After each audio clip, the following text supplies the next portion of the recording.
Essa palestra que eu vou dar agora, me recomendaram que fosse uma palestra para um público geral, né?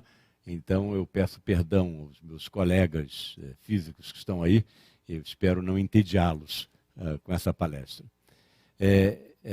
Vou falar, o título original era Surpresas do Mundo Quântico, mas em virtude do evento do Prêmio Nobel na semana passada, eu acrescentei mais umas palavrinhas, né?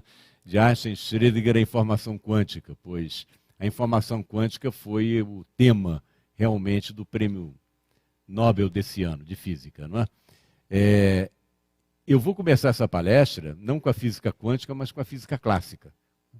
E vou recuar no tempo para o século XVIII, com Laplace.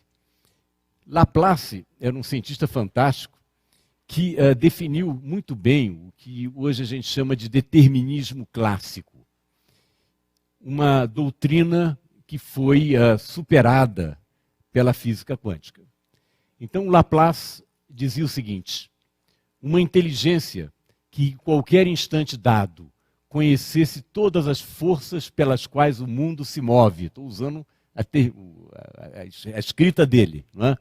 E a posição e a velocidade de cada uma de suas partes componentes, poderia enquadrar na mesma fórmula os movimentos dos maiores objetos do universo e aqueles dos menores átomos.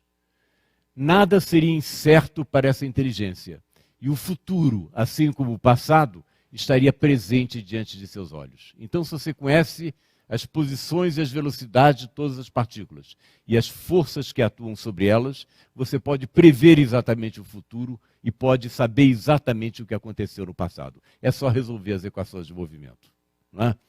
Muito bem. Então, essa era a doutrina do determinismo clássico, que estava associada à física clássica. E como acredito que talvez uma boa parte do público aqui saiba, na física clássica, as partículas são caracterizadas por uma posição e velocidade, ou se quiser, pelo momentum, que é o produto da massa e da velocidade.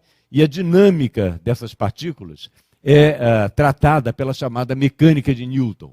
Ao mesmo tempo, para a física clássica, a luz é uma onda que é descrita na teoria eletromagnética de Maxwell. Uma onda é caracterizada, como nesse desenho aqui, por um vale, uma crista da onda, que é o ponto de máximo da onda, e pela distância entre duas cristas, que é o comprimento de onda. E existe uma fórmula bastante geral para ondas, que diz que a frequência de oscilação da onda é igual à velocidade da onda no meio, dividida pelo comprimento de onda. Então, quanto maior a distância entre duas cristas, menor a frequência, e vocês veem isso nessa animação, onde a distância maior é aqui, esse é o maior comprimento de onda, e você vê que a frequência de vibração é certamente menor do que nesse caso aqui, que corresponde a um comprimento de onda menor. Tá certo? Então, uma relação entre a frequência e o comprimento de onda da física clássica. Bom, a física clássica também, a gente sabe da física clássica, que ondas interferem. Isso é mostrado nesse tanque de onda. Esse é um tanque com água. E nós temos aqui um pino que oscila na superfície da água nesse tanque. E ao oscilar provoca ondas circulares, como vocês estão vendo, exatamente como provocaria uma pedra que é jogada no meio de um lago, né? Essas ondas saem, né, emanam da posição em que a pedra caiu. Vamos considerar agora esse mesmo tanque de ondas, mas em vez de ter só um pino, vamos considerar dois pinos vibrando. Aqui estão eles. Você vê que cada pino está produzindo uma onda circular, mas ocorre aqui no meio um fenômeno curioso. Você tem direções aqui em que a superfície da água não se move, né? Você vê que não há nenhum contraste aqui, ao contrário dessa região, aqui a superfície não se move. Como é que nós interpretamos esse fenômeno? O que acontece nessas direções é que a onda emitida por um dos pinos tem um máximo, enquanto a onda emitida pelo outro pino tem um mínimo. O máximo que é levantar a superfície da onda, o mínimo que é abaixar. O máximo cancela o mínimo e, como consequência, exatamente nessas direções, a superfície da água não se move. Nós chamamos esse efeito aqui de interferência destrutiva das duas ondas que são emitidas pelos dois pinos. Entre essas raias aqui, há regiões em que a interferência é construtiva, que o máximo de uma onda coincide com o máximo da outra. Então, o deslocamento da superfície da água é maior do que seria se só tivesse um pino vibrando. Tudo bem? Então, essa é a interferência que ocorre com ondas em física clássica. Pois bem, em 1800, o Thomas Young, notável cientista inglês, naquela época era difícil dizer se o indivíduo era físico ou médico, porque ele estava interessado na luz, ele estava interessado na visão, né? Ele cuidava de uma porção de áreas ao mesmo tempo, e ele mostrou que a luz tem propriedade ondulatória. Ele fez um famoso experimento que leva o seu nome, experimento de Young, em que uma luz atravessa um anteparo com duas fendas, e num segundo anteparo, então, você vê raias claras e escuras, que são típicas de um fenômeno de interferência. O que está acontecendo aqui? O que acontece é que a luz atinge esse anteparo com duas fendas, e cada uma das fendas atua como aquele pino na superfície da água, como um dos dois pinos, e produz ondas circulares que interferem construtiva e destrutivamente. Então, nas regiões onde você tem interferência construtiva, você vai ter iluminação maior até do que se um pino, do que se uma fenda só estivesse aberta. Nas regiões em que há escuro, você tem uma interferência destrutiva entre a onda que sai dessa fenda e a onda que sai dessa fenda aqui. Então, isso é uma característica ondulatória típica, né, de ondas, e que o Young mostrou que acontecia com a luz. De fato, o que nós vemos aqui é que luz mais luz pode produzir sombra, assim como aquelas duas ondas produzidas pelos dois pinos na superfície da água podem produzir uma ausência de deslocamento da água no momento que elas interferem destrutivamente. Ok? Muito bem. De fato, aqui, se nós taparmos uma das fendas, nós vemos que essas figuras aqui de interferência desaparecem de fato, o que mostra que, de fato, esse é um efeito produzido pela existência das duas fendas, assim como aquele efeito na superfície do tanque de água era produzido pela presença dos dois pinos. Se a gente tira um dos pinos, a interferência destrutiva desaparece. Muito bem, então essa era a situação da física clássica, né? Muito bem estabelecida na mecânica, no eletromagnetismo, e tanto era bem estabelecida que no final do século XIX, um cientista muito conhecido, Lord Kelvin, vocês ouviram falar da escala Kelvin de temperatura, né? O Lord Kelvin escreveu que a física era como um céu azul, com pequenas nuvens no horizonte. E as pequenas nuvens correspondiam a certos efeitos que ainda não eram bem conhecidos, mas que se acreditava que com suficiente competência matemática eles seriam resolvidos.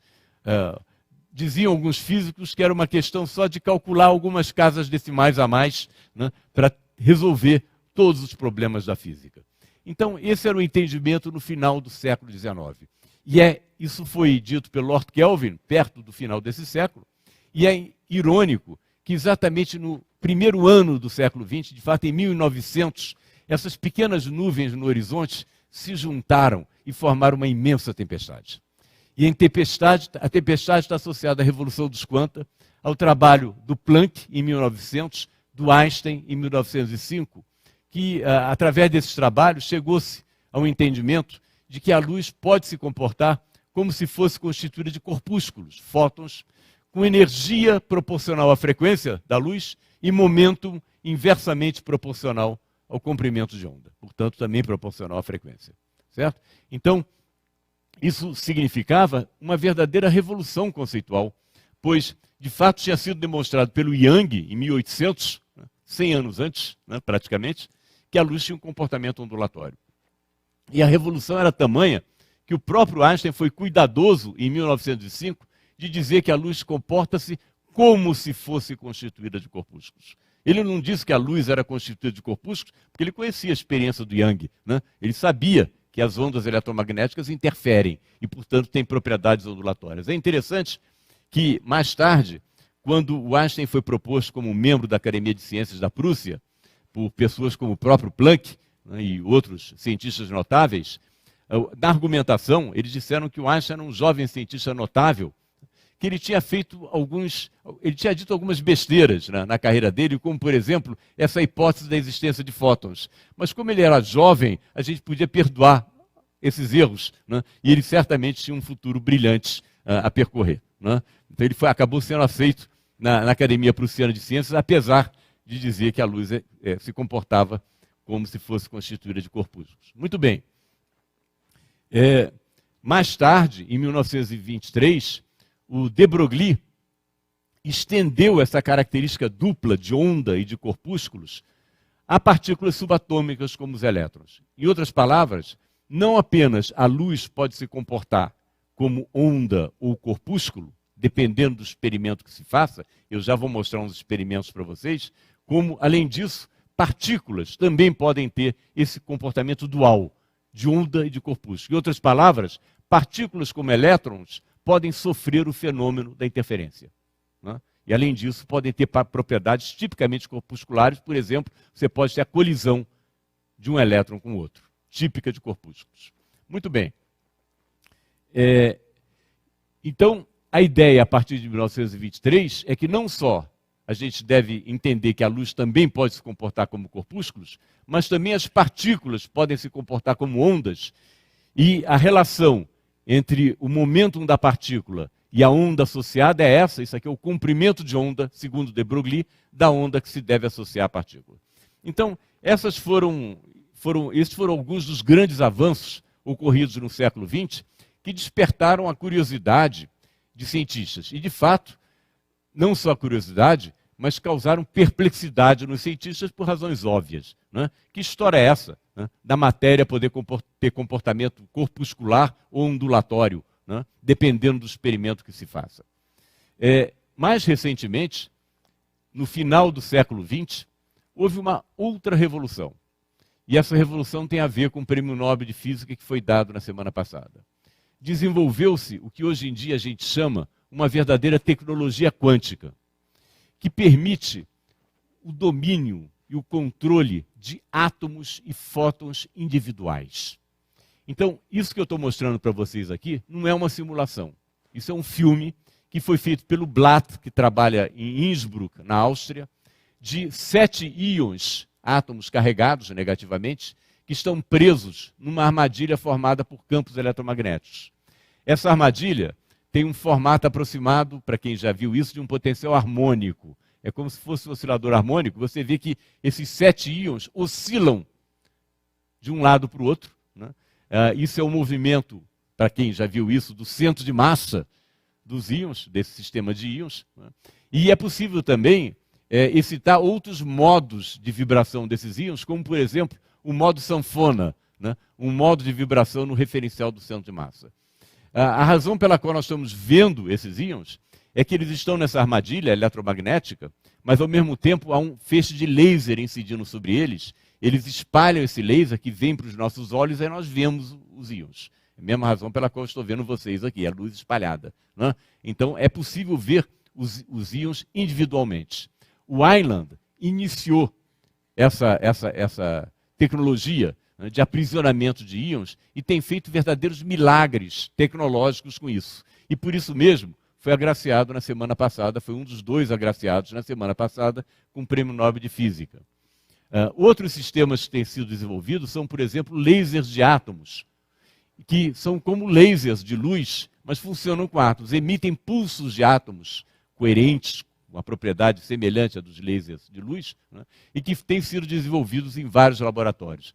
E aqui a gente tem uma galeria de prêmios Nobel, né, porque Ketteler, Hentz, Phillips, todos eles ganharam também o Prêmio Nobel de Física por experimentos de resfriamento de átomos, né, e em que, em particular, resultaram nesses lasers de átomos. Um outro sistema que tem sido estudado, o nosso grupo tem colaborado muito com esse sistema em particular, a gente também tem trabalhado com íons, na teoria, são fótons aprisionados em cavidades e que interagem, é possível fazer interagir um único fóton com um único átomo que atravessa a cavidade. Essa cavidade é formada por 2 espelhos, que são espelhos muito bons. De fato, são espelhos colocados em baixas temperaturas. O material que os compõe é um material supercondutor nessas temperaturas, então as perdas são muito pequenas. E para vocês terem uma ideia, você consegue armazenar um fóton lá dentro, ele fica ricocheteando entre os 2 espelhos durante um tempo da ordem de 1 segundo. Exercício para os estudantes aqui presentes. A velocidade da luz é 300 mil km por hora.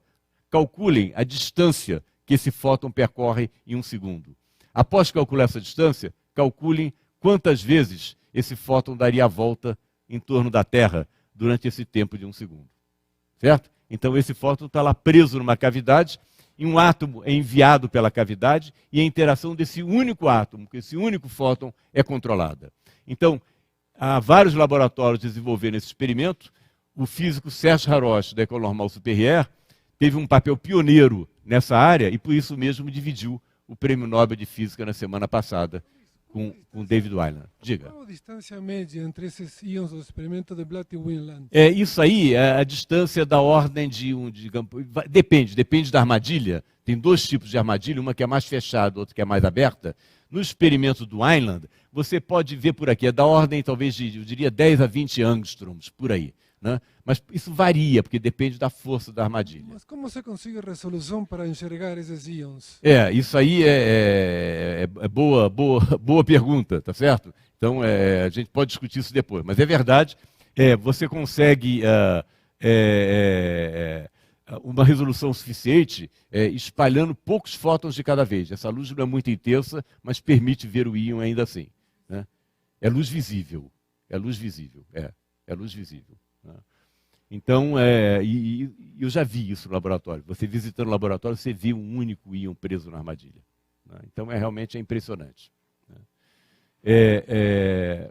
Esses experimentos com íons são feitos com luz visível, em geral. Os experimentos aqui não, com cavidade, são feitos na região de micro-ondas, com campos de radiofrequência que são aprisionados nessas cavidades. Essa distância aqui é da ordem de 5 centímetros. Então, a frequência é o comprimento de onda da radiação é dessa ordem. Muito bem. Então, esse é um exemplo de experimentos que têm sido feitos, e é interessante que 50 anos antes desses experimentos, de fato, em 1952, um dos fundadores da física quântica, o Schrödinger,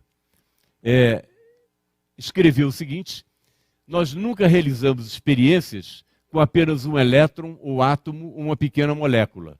Em experiências pensadas, supomos algumas vezes que isso é possível. Invariavelmente, isso leva a consequências ridículas. Pode-se dizer que não realizamos experiências com partículas únicas mais do que poderíamos criar ictiossauros no jardim zoológico. Né? Então, isso foi 50 anos antes dessas experiências serem realizadas. A gente hoje em dia ri e pensa, puxa, gafe do Schrödinger, né? Disse essa coisa e que não é verdade. Mas, na verdade, nós devemos respeitar o que ele disse, porque ele quase acertou. Porque, de fato, nós estamos muito próximos do dia em que será possível criar ictiossauros no jardim zoológico, graças aos progressos da engenharia genética. Então ele errou por pouco, e a gente pode considerar que essa frase dele foi uma fantástica premonição. Né? Ele adivinhou o futuro praticamente. Muito bem. Então, surge essa questão se a luz são corpúsculos ou ondas. Hoje em dia, com esse controle que se tem de fontes de luz, é possível responder essa pergunta de maneira muito direta, experimentalmente. Então, eu vou mostrar para vocês um experimento que foi realizado recentemente, em 2005, lá na França, em que eles mostraram a obtenção de uma figura de interferência de Young, como a que eu mostrei para vocês, fóton a fóton. Eles têm um dispositivo que vai emitindo fóton a fóton, e eles podem ver essa figura de interferência se construindo aos poucos. Um dos participantes desse experimento, o Alain Aspect, né, eu vou voltar a falar dele daqui a pouco. Ele deu contribuições muito importantes à física quântica, e eu vou falar dessas contribuições também brevemente, sobre o fenômeno de emaranhamento. Então, eu vou mostrar para vocês um filme que eles produziram, que corresponde a essa experiência de Young, produzida com fótons individuais. Inicialmente, parece que a distribuição dos fótons está completamente aleatória nesse anteparo, mas à medida que mais fótons chegam, você começa a ver aparecer essas figuras de interferência. Mais fótons chegam aqui do que aqui, e esse gráfico embaixo mostra a distribuição de fótons nesse anteparo. Certo? Então, claramente aparecem franjas claras e escuras, e você vê bem que as franjas claras correspondem à região do anteparo onde mais fótons chegam. As regiões escuras são regiões em que praticamente nenhum fóton chega. Então, você vê que a onda, e a gente vê claramente nesse experimento, a onda associada ao fóton, a onda eletromagnética, está dando uma ideia da distribuição desses fótons no anteparo. Quanto maior a intensidade da onda, né, mais fótons estão presentes. Então, com isso, a gente vê como é que é essa relação entre corpúsculo e onda.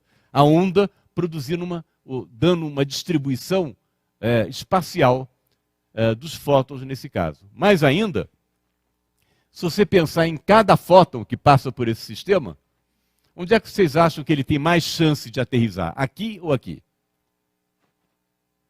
Nas regiões mais claras, não é verdade? Certo? Então, para cada fóton, a gente pode dizer que ele tem uma probabilidade maior de chegar aqui do que chegar na região escura. Veja que, de repente, nós começamos a falar de probabilidade do fóton chegar num certo lugar. Isso é típico da física quântica. É uma situação muito diferente da situação descrita por Laplace na física clássica. Nós não estamos determinando agora exatamente onde o fóton vai chegar. O que a física quântica consegue determinar é qual a probabilidade dele chegar numa determinada região. Ela consegue determinar a distribuição de fótons no anteparo, mas ela não consegue dizer onde cada fóton vai chegar. Então esse experimento ilustra, eu acho de maneira muito clara, o caráter probabilístico dessa nova física, o caráter probabilístico da física quântica. Mas eu mencionei antes, logo no início, que partículas também podem ter comportamento ondulatório. Eu vou mostrar para vocês agora um outro experimento que foi feito por um grupo no Japão, em que eles produzem um experimento de interferência de Young com átomos. Átomos que são submetidos a um dispositivo que é análogo ao dispositivo da experiência de Young. É como se um átomo pudesse passar por duas fendas, né? Então, esse experimento foi feito pelo grupo do Shimizu, na Universidade de Tóquio, mostra os átomos chegando no anteparo, aparentemente com uma distribuição aleatória, né? Então mais átomos vão chegando e, de repente, um padrão começa a se estabelecer, como no caso dos fótons, que chegavam individualmente no anteparo. Mais átomos estão chegando e você começa a ver raias se formando, correspondendo a franjas claras e escuras, sendo que as franjas claras, nesse caso, correspondem a regiões onde mais átomos chegam. E as franjas escuras, regiões onde praticamente nenhum átomo chega. Vocês veem, portanto, que, de novo aí, se você pensar individualmente em cada átomo tem evidentemente uma probabilidade muito maior de chegar aqui do que chegar nessa região mais escura. Então, de novo, essa onda associada a átomos, a gente vê que é uma onda de probabilidade, não é uma onda física que segue o átomo, como o Louis de Broglie chegou a pensar que era. É uma onda de probabilidade, é uma onda matemática, né, que rege a probabilidade, a distribuição desses átomos no espaço. Então, esse conceito de que a onda está associada à probabilidade sai da observação desse experimento. Mas na década de 1920 eles não tinham experimentos desse tipo, então a ideia de que a onda estava associada à probabilidade não era óbvia, e ela apareceu numa nota de pé de página de um artigo do Max Born, que estava tratando um problema de colisões, e numa nota de pé de página escreveu, olha, essa onda aí, tudo indica que ela deve ser considerada como uma onda de probabilidade. Ela indica a probabilidade da partícula sair numa certa direção. E por causa dessa nota de pé de página, ele ganhou o Prêmio Nobel de Física muitos anos depois, né? Pela descoberta de que a onda correspondia a uma probabilidade. Então, segundo Max Born, a onda associada à partícula descreve a probabilidade de que a partícula seja encontrada em determinada região. Mais ainda, nós sabemos em física quântica que sempre que você tem dois caminhos possíveis para a partícula, você tem interferência. Isso é o que acontecia no tanque de água, né? Nós tínhamos dois pinos vibrando, produzia interferência das ondas. Aqui os dois caminhos possíveis correspondem, por exemplo, a essas duas fendas, e a gente pode considerar que cada uma das fendas emite uma onda secundária, e essas ondas interferem, como as ondas de água produzidas pelos pinos na superfície de água. Certo? Então, sempre que você tem dois caminhos possíveis, ocorre esse fenômeno de interferência. Mas a gente ainda assim pode perguntar, mas o fóton, afinal, passa por um caminho ou pelo outro? Quem sabe ele se divide e passa pelos dois ao mesmo tempo. Porque, afinal de contas, o experimento que eu mostrei para vocês mostrava um fóton passando de cada vez, né? E produziu-se a figura de interferência. Como é que se o fóton passa por uma fenda ou outra, como é que ele vai saber que a outra fenda está aberta? Né? Por que ele não produz a interferência ainda assim? Que história é essa? Bom, em mecânica quântica a gente aprende que questões devem ser necessariamente acompanhadas de realizações experimentais, né? Pelo menos realizações imaginadas. Então, a nossa pergunta é, o fóton passa por um caminho ou pelo outro, ou será que ele se divide? Bom, isso é objeto de um experimento. Nós botamos um detetor de fótons aqui, um detetor de fótons aqui, né? A gente coloca faz aquele experimento, né? Com fótons passando um a um por esse dispositivo e vê se os dois detetores clicam ao mesmo tempo.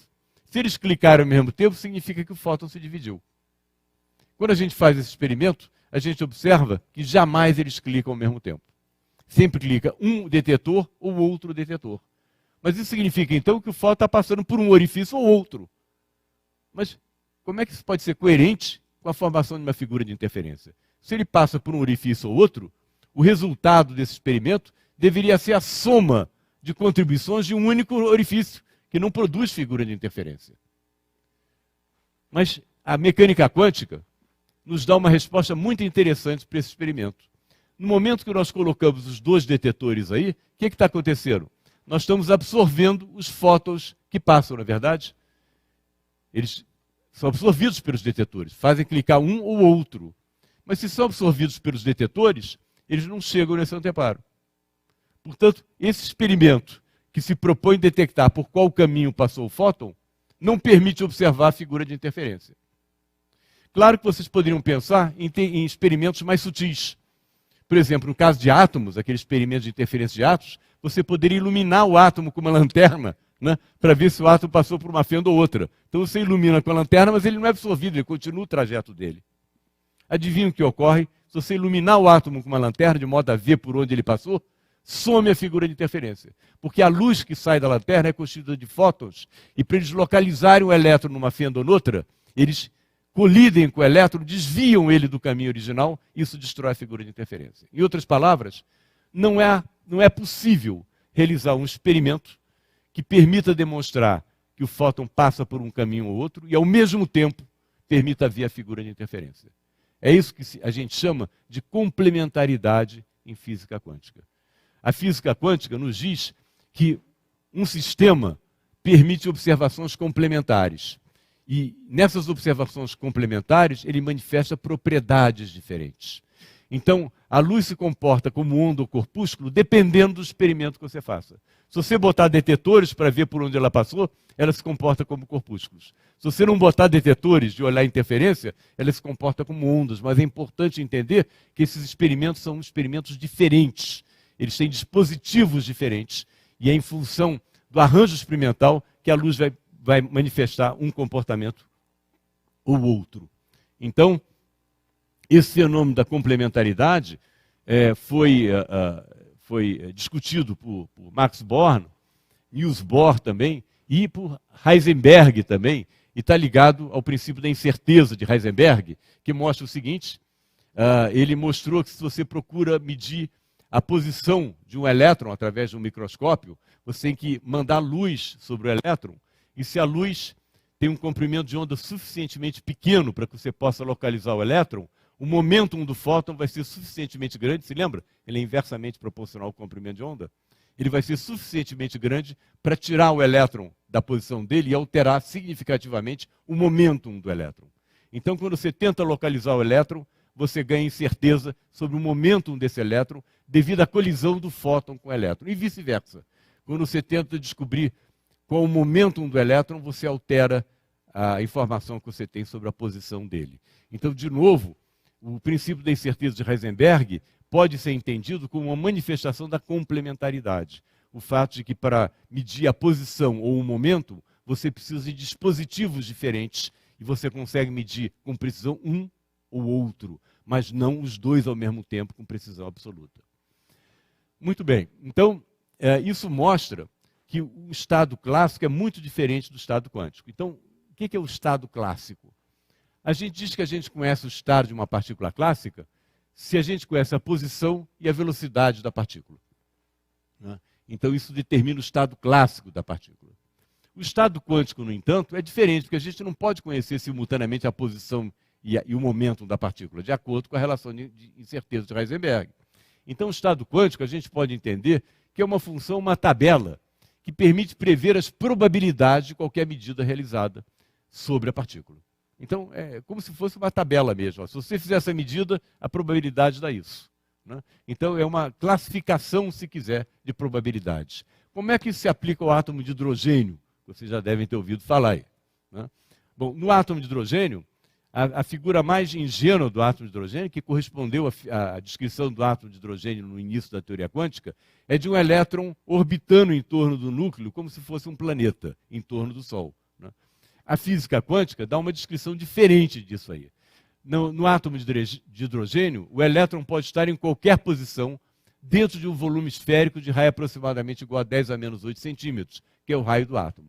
E o elétron está distribuído aqui dentro com probabilidade de ocupar qualquer posição praticamente dentro dessa esfera.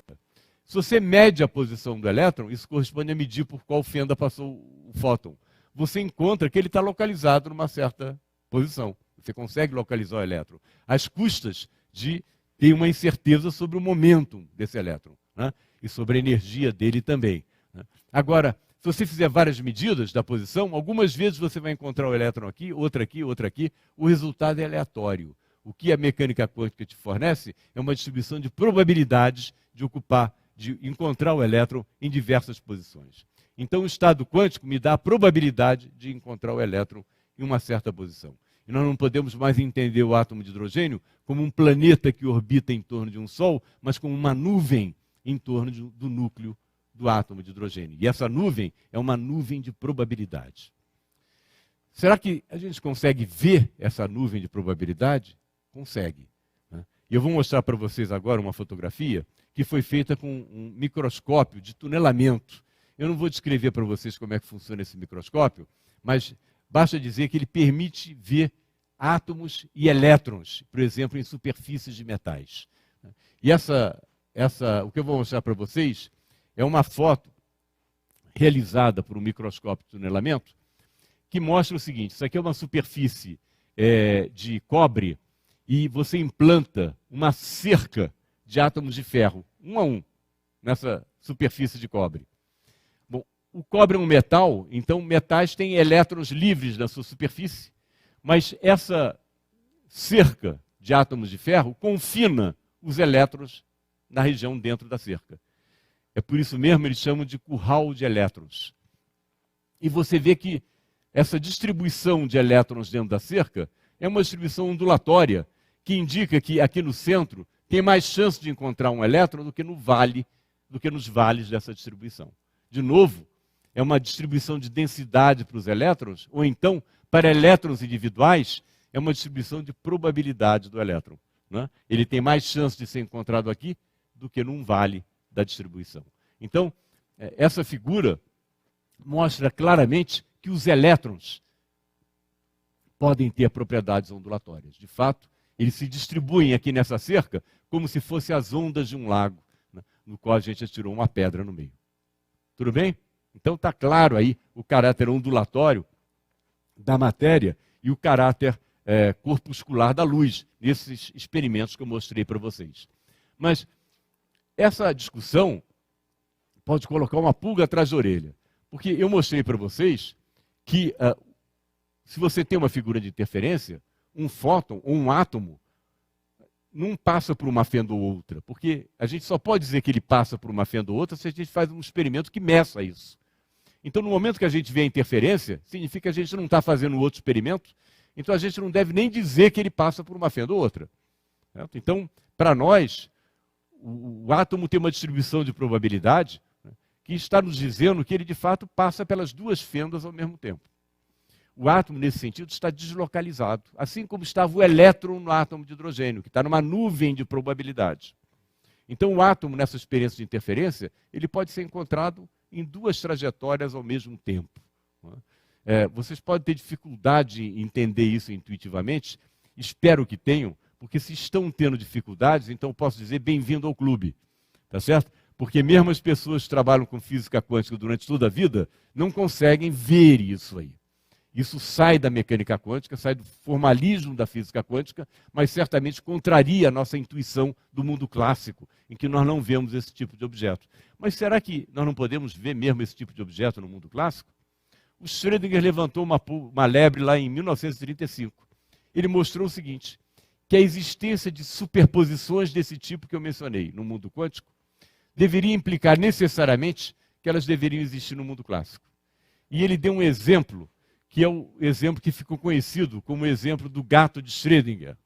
E o exemplo é o seguinte: suponha que você tem um átomo, um gato, preso hermeticamente numa jaula, certo? Muito bem isolada do exterior, etc. E aqui você tem um átomo que pode decair. Um núcleo, por exemplo, radioativo, que pode emitir uma partícula, né, ao decair. Um sistema que decai, um sistema quântico que decai, ele inicialmente a gente diz que ele está num estado excitado, porque ele pode decair, né, ele tem energia suficiente para decair. Se você esperar muito tempo, ele terá decaído, que significa que a partícula, fruto do decaimento, saiu e está lá longe. Mas entre esses dois limites, o instante inicial e o instante final, qual será o estado do átomo? A física quântica mostra que o estado do átomo é, de novo, uma superposição das duas possibilidades. O átomo está numa superposição do átomo que não decaiu e do átomo que já decaiu. Fica numa superposição dos dois. E à medida que passa o tempo, o peso do átomo que não decaiu vai diminuindo. E o peso do átomo que já decaiu vai aumentando. De modo que no final a gente só tem o átomo que decaiu. Mas o átomo fica numa superposição, ele fica nos dois ao mesmo tempo, como aquele átomo que está nas duas trajetórias ao mesmo tempo. Mas se é assim, a gente pode pensar no seguinte experimento. Está o gato aqui feliz na cavidade, tem um átomo aqui que pode decair. Se o átomo não decai, o gato fica ali, fica vivo. Se o átomo decai, o produto do decaimento é absorvido por um fotodetetor, por exemplo, que aciona um martelo, que quebra um frasco, que libera cianureto, que mata o gato. Né? Esse gato tem sido, tadinho, né? Esse gato tem sido morto de diferentes maneiras, mais ou menos perversas, ao longo dos tempos. Né? Então, mas só teoricamente, nunca foi feito um experimento com gatos. Então, se tiver aqui Sociedade Protetora de Animais, por favor, não levem a sério isso aí. Muito bem. Então, isso acontece com o gato. No meio do caminho, o átomo está numa superposição do átomo que não decaiu com o átomo que decaiu. Mas isso significa que o gato também tem que estar nessa superposição, pois o estado do gato está correlacionado com o estado do átomo. Se o átomo não decai, o gato fica vivo. Se o átomo decai, o gato morre. Se o átomo está no meio do caminho, o gato tem que ficar no meio do caminho, morto e vivo ao mesmo tempo. Bom, como é que a gente pode verificar se isso é verdade? Uma maneira é abrir a cavidade. Experimento ruim. Se a gente abrir a cavidade, isso é equivalente a medir por qual fenda passou o fóton na experiência de Young. E a gente descobre o quê? Na experiência de Young, a gente descobria que o fóton passou por uma fenda ou outra, né? Aqui, a gente descobre que o átomo está morto ou vivo. Mas a gente pode pensar num experimento mais sofisticado. A gente pode pensar num experimento que mande um ratinho quântico através da cavidade. Em vez de a gente abrir a cavidade, a gente manda um ratinho. Claro, se for um ratinho clássico, é só esperar do outro lado. Né? Se o ratinho não apareceu, o gato está vivo. Né? Se o ratinho apareceu, o gato está morto. Né? Mas se a gente mandar um ratinho quântico, esse ratinho quântico pode ser sensível a esse estado de superposição do gato. Ao medir o ratinho quântico, a gente descobre que o gato realmente está naquele estado de superposição. Será que seria possível fazer um experimento desse no laboratório? Bom, com gatos é impossível. Mas é possível fazer um experimento correspondente a esse. E esse experimento, de fato, foi feito na École Normale Supérieure, pela equipe do Serge Haroche, que eu mencionei antes, que ganhou o Prêmio Nobel de Física na semana passada, e a gente teve uma forte colaboração com o grupo do Serge no planejamento desse experimento. Então, esse é o artigo que propõe o experimento, foi publicado em 1996, e esse é o artigo que demonstra o experimento publicado no mesmo ano. E a ideia é a seguinte, de novo, lidar com aquelas cavidades, se lembra as cavidades com espelhos muito bons, que prendem o campo lá dentro? Então, usando uma cavidade desse tipo, e enviando um átomo e medindo o átomo, depois de ele atravessar a cavidade, foi possível construir um sistema que é análogo a ter uma cavidade acesa e apagada ao mesmo tempo. Então, analogia com o gato. O gato é um objeto clássico, né? Se ele está vivo ou se está morto, é fácil entender esse estado dele. Uma cavidade acesa é fácil entender, não é verdade? Isso é clássico. Uma cavidade apagada, escura, também é fácil entender, não é verdade? Agora, uma cavidade numa superposição de claro e escuro, isso é um barato, não é não? Hein? É difícil, né, conceber isso, tá certo? Então, nesse experimento foi produzida uma cavidade que estava ao mesmo tempo apagada e acesa. Né? E esse estado estranho foi investigado através de um átomo que cruzava a cavidade, interagia com esse campo e era detectado a seguir. Tá certo? Então, esse átomo que passa pela cavidade é o ratinho quântico, que permite determinar o estado do gato. Mais ainda, era possível atrasar o envio desse átomo, que detecta o estado do campo, de modo a ver como é que o ambiente influenciaria esse estado do campo.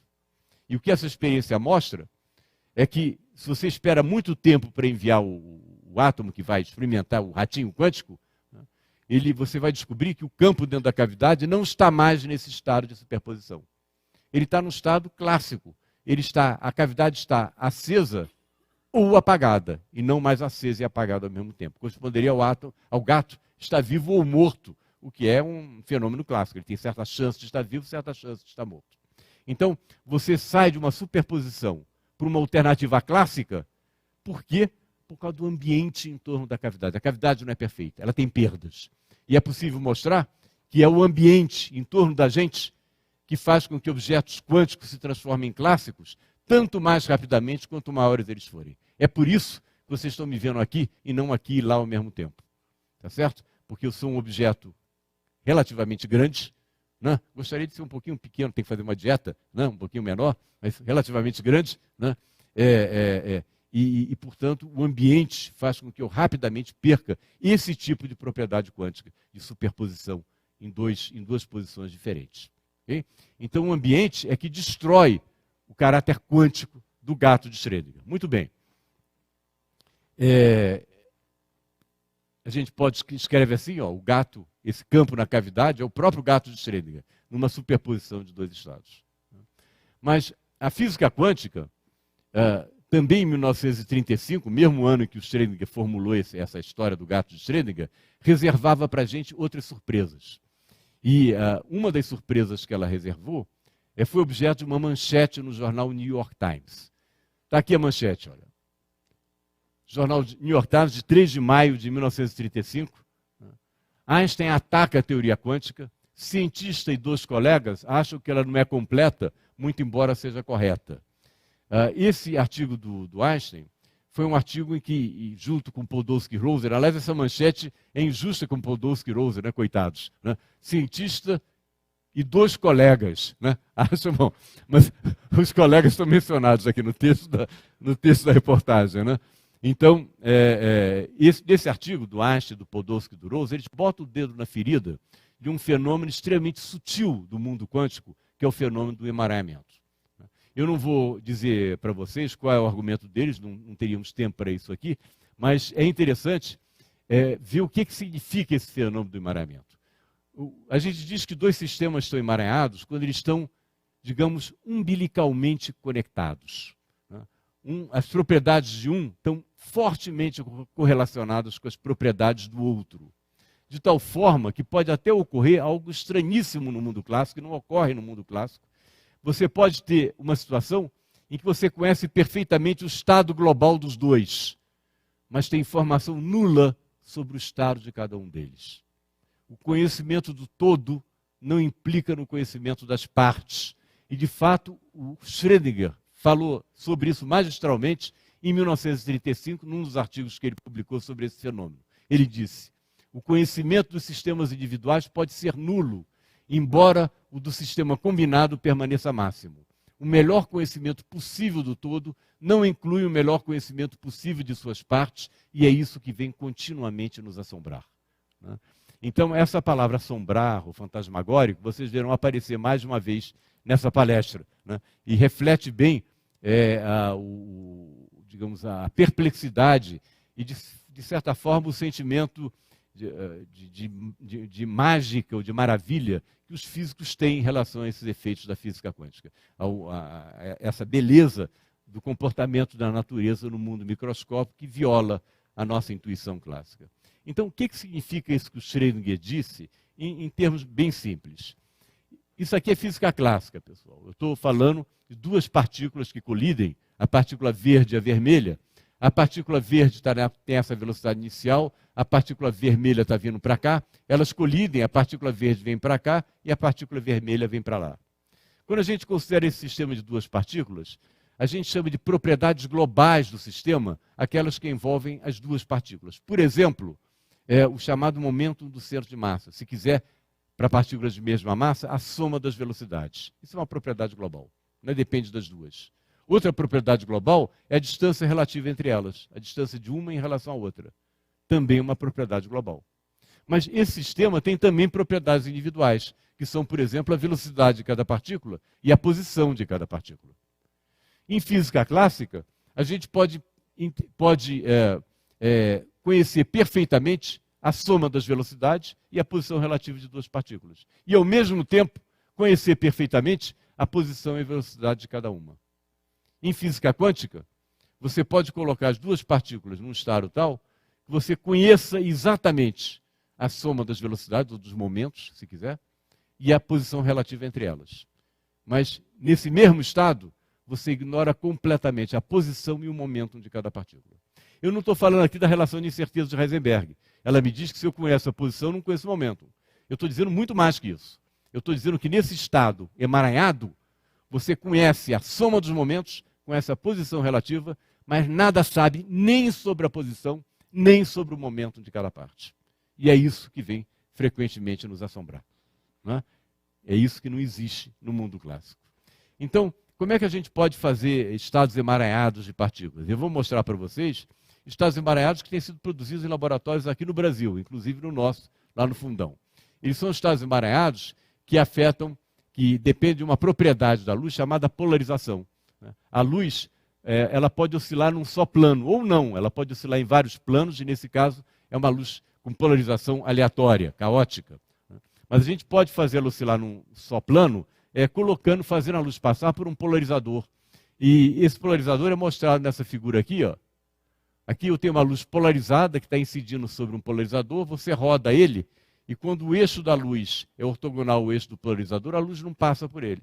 Quando os eixos coincidem, ela passa. Né? Vocês já devem ter visto esses óculos Polaroid, né? Ou então quando vão ver filmes em 3 dimensões, né? Você tem óculos também com polarizadores que permitem essa visualização de 3 dimensões.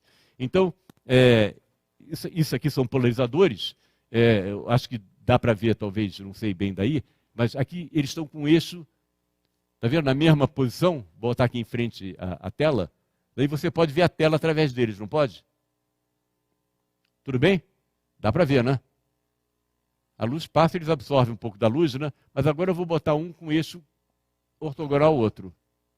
Apagou, né? O que está acontecendo aqui? Quando a gente gira esse polarizador em frente da tela, veja que a luminosidade da tela não se altera. Isso significa o quê? Que a luz que está chegando nesse polarizador não é polarizada. Ela não depende da direção do eixo do polarizador. Mas se eu boto o polarizador aqui, a luz que atravessa esse polarizador fica polarizada. E eu posso provar isso com esse segundo polarizador, que quando eu boto na direção da polarização, a luz passa, quando eu boto na direção contrária, ela passa bem menos. Se fosse perfeito polarizador, não passava. Né? Outra maneira de ver isso é através dessa lâmpada aqui. Né? E aqui você vê um polarizador na frente, eu rodo o polarizador, a intensidade não muda. Né? Agora, se eu botar esse polarizador aqui na frente, e botar esse outro polarizador na frente dele, né, e girar esse outro polarizador, você vê que a intensidade da luz diminui, né? À medida que os eixos ficam ortogonais, tá certo? Como não são perfeitos, ainda passa luz aqui, né?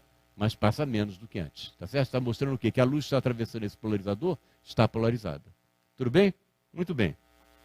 Então, a luz tem essa propriedade, pode ter essa propriedade de polarização, e estados emaranhados da luz podem ser produzidos usando essa propriedade. Então, esse experimento, como eu disse, é feito já em alguns laboratórios do Brasil. É um experimento muito interessante, porque a gente aprende na escola, né, que quando você envia luz sobre a superfície de separação de dois meios, ela sofre o quê?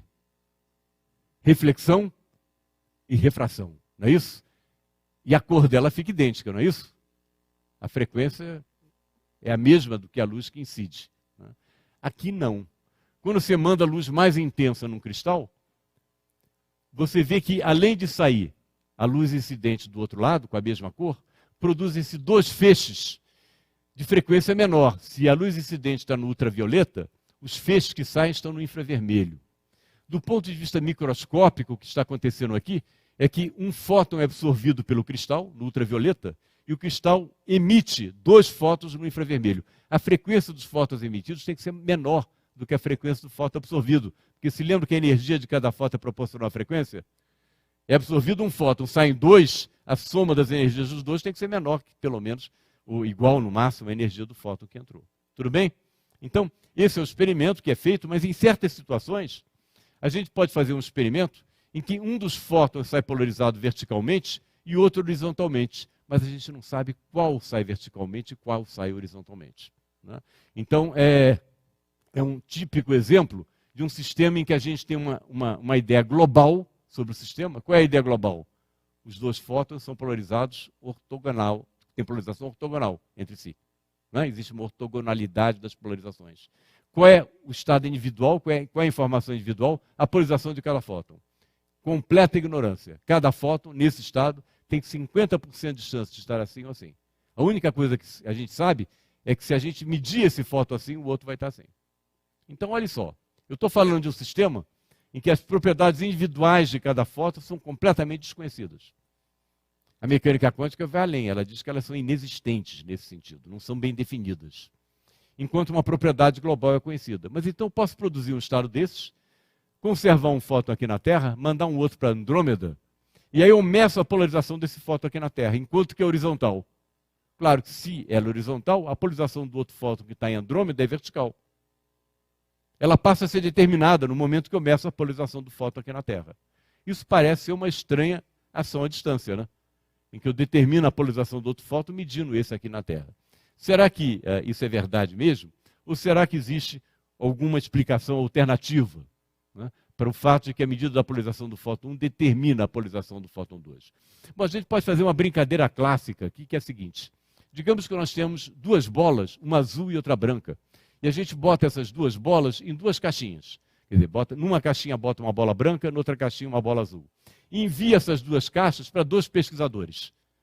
Você vê que são pesquisadores de antigamente, né? Porque tem terno, a mulher usa um taier, né? Hoje em dia não tem mais isso, né? Bagunça total, né? Mas então, são pesquisadores de antigamente que recebem as caixas. Aí esse indivíduo aqui abre a sua caixa e descobre que a bola que lhe foi remetida é azul. Claro que ele vai descobrir que a bola da companheira dele é branca, porque ele sabe que uma bola é azul, outra é branca. E não há nenhum mistério nisso, não há comunicação à distância, porque essa bola era azul desde o início, e essa outra bola era branca desde o início. Então ele descobriu algo que já era.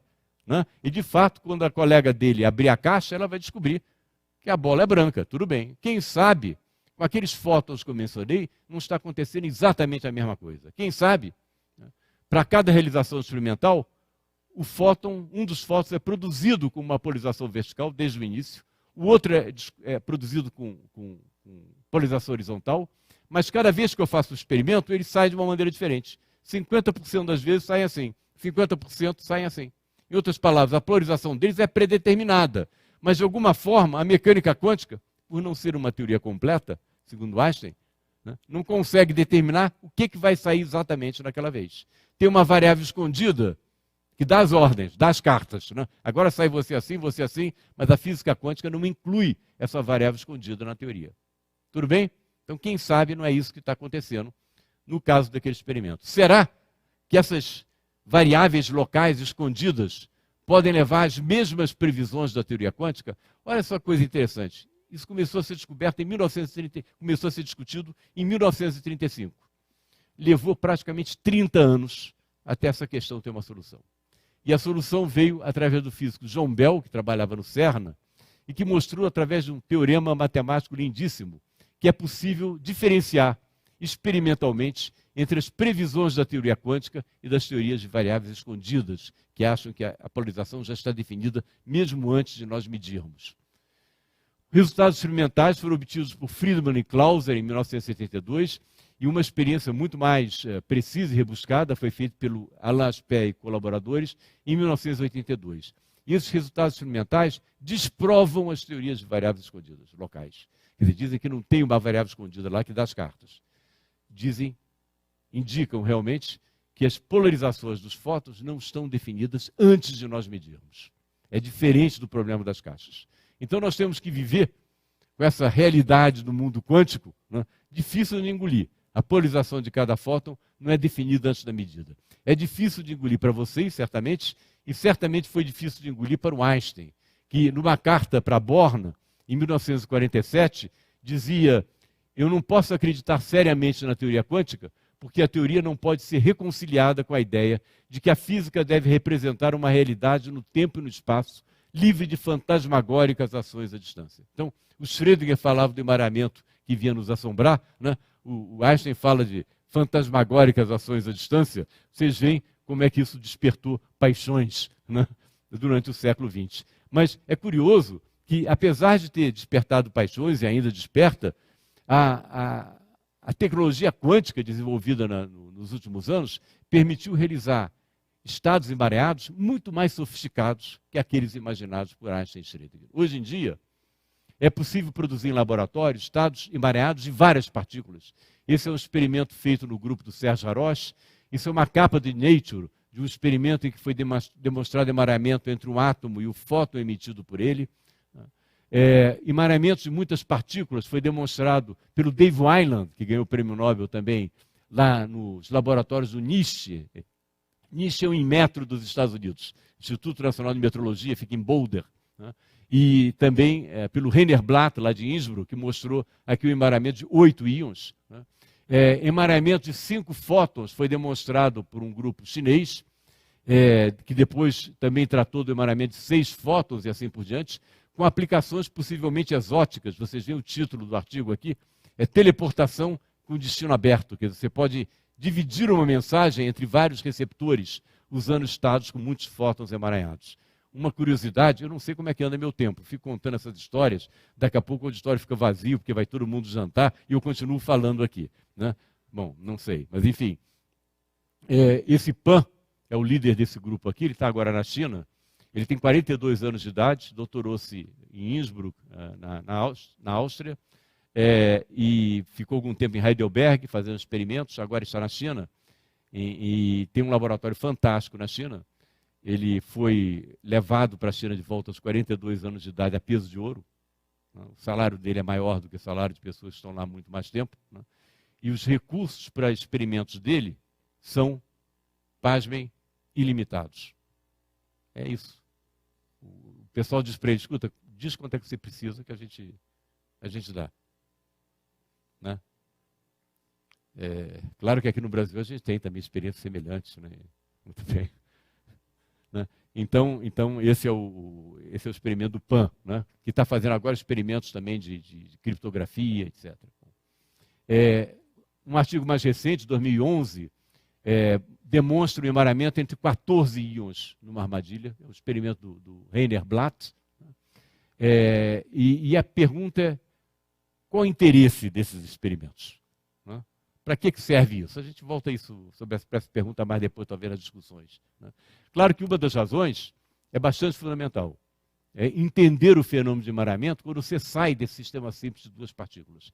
E há problemas consideráveis abertos hoje em dia em relação à classificação do emaranhamento para estados de mais de duas partículas.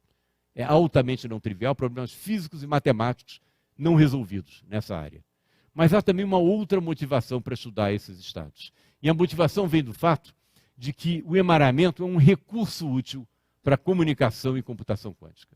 Como gasolina, um recurso, ou álcool, recurso indispensável para carros, por enquanto, né? Depois serão células de hidrogênio, né, Faria? Quem sabe? Né? Novos materiais. Né? Da mesma forma, o emaranhamento é um recurso para computação e comunicação quântica. Esse é um exemplo de utilização de comunicação quântica recente. Em Genebra, foi feita uma votação eletrônica para eleger representantes, e a soma, o envio de votos, foi controlado através de um método criptográfico, de codificação de dados protegidos, de segurança de dados quântico. E esse isso foi implementado por uma empresa chamada ID Quantique, cujo proprietário é um físico muito bom, o Gizan, que trabalha na Universidade de Genebra. Então, esse é um dos exemplos de aplicação imediata de informação quântica. E há outros exemplos desse tipo. Atualmente, há experimentos sendo planejados envolvendo satélites artificiais que distribuiriam chaves quânticas para pontos distintos da Terra. E um experimento desse tipo vai ser feito envolvendo China, Europa e Austrália. Né? Distribuição de chaves quânticas com satélites. Muito bem. Então, essa é uma aplicação possível. Mas a outra aplicação está na área de computação quântica. O Moore foi um dos fundadores da Intel. Em 1965, ele observou que o número de transistores na unidade central de processamento de um computador dobra a cada 2 anos ou 18 meses, por aí.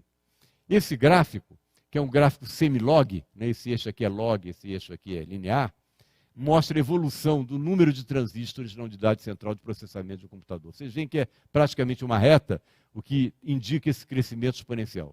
Em 1970, nós tínhamos a CPU chamada 4004, que alguns aqui talvez se lembrem dela, eu não era nascido nessa época. Né? Por que está rindo? Bom, e já hoje em dia, a Intel fabrica unidades centrais de processamento com 2 bilhões e 600 milhões de transistores. Né? Em 1970, havia cerca de 2.000 transistores na unidade central de processamento. Então, é uma progressão exponencial e, ao mesmo tempo, as unidades centrais de processamento não aumentam o seu tamanho. Isso significa o quê? Que o número de átomos necessários para armazenar 1 bit de informação é cada vez menor, ele está caindo na metade cada vez. Tá certo? Para manter o tamanho igual. Bom, se a gente faz uma extrapolação desses dados, a gente chega à conclusão de que em torno de 2020, a unidade elementar que vai guardar 1 bit de informação vai ser um átomo. Conforme o átomo esteja excitado ou não, você vai ter os estados 1 e 0 do bit. Bom, quando a gente chegar nesse limite, é inevitável pensar que a mecânica quântica vai ter um papel importante na computação. Aí vocês podem dizer, mas já tem, e já tem mesmo. Porque os computadores atuais não seriam possíveis sem a física quântica. Ela está na base dos transistores. Certo? Então, a física quântica é importantíssima para o hardware quântico. Mas eu estou falando de uma outra aplicação da física quântica, uma aplicação da física quântica no software quântico. São softwares baseados nas propriedades sutis da física quântica, nessa superposição de estados. Então, essa ideia tem atraído muita gente, e, em particular, ela ganhou a atenção de agências importantes do governo norte-americano, mais especificamente a National Security Agency, né, que está acima da CIA, né, que é o problema de fatoração. Então, o problema de fatoração é pegar um número e escrever como produtos de fatores primos. 15 é igual a 5 vezes 3. Né? Mas se eu der para vocês o número 3.593.477, fica mais difícil achar os fatores primos, não é verdade? De fato, o melhor algoritmo clássico conhecido atualmente para fatorar números grandes, o tempo de computação cresce exponencialmente com o tamanho do número.